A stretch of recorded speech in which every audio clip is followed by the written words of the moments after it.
7 things ఇప్పుడున్న నేను నా 20 to 30 ఇయర్స్లో ఉన్నవాడికి చెప్పాలనుకునేవి. ఫస్ట్ది, ఇంజనీరింగ్లో ఉన్నప్పుడు బైక్ ఉండి ఒక గర్ల్ ఫ్రెండ్ కూడా ఉంటే చాలా సెకలు ఉన్నారా నీలో. ఆ గర్ల్ ఫ్రెండ్ తిప్పడం కోసమైనా బైక్ నేర్చుకునేవాడినేమో నేను. నాకు ఇప్పటికీ బైక్ రాదు, అది వేరే విషయం. బీటెక్ బుక్సే కాకుండా వేరే బుక్స్ కూడా చదువుంటే బాగుండదేమో అనిపిస్తుంది, సినిమా బుక్లు అయ్యే కాకుండా. అండ్ జాబ్ వచ్చాక మనకి చాలా ఎక్స్ట్రా చిందులు వేసేస్తుంటాం. అప్పట్లో ఆ డబ్బులు ఏం చేయాలో కూడా తెలియక ఆ ఏజ్కి లైక్ 20 ఏళ్ళ కింద 30-40 వేలు వస్తుంటే సో అవి కొంచెం తగ్గించుకుంటే బాగుండేది. తర్వాత కొద్దిగా ఎక్సర్సైజ్ అనేది ఉంటే బాగుండేది అప్పటి నుంచి. దెన్ ఫైనాన్షియల్ ఇన్వెస్ట్మెంట్స్ వైజ్ గా కొంచెం పెట్టుకొని ఉంటే.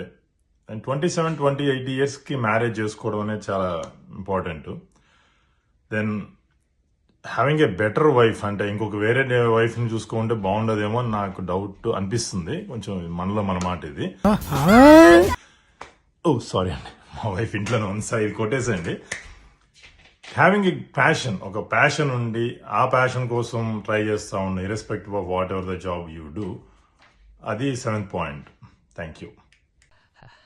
అంతే. That's all.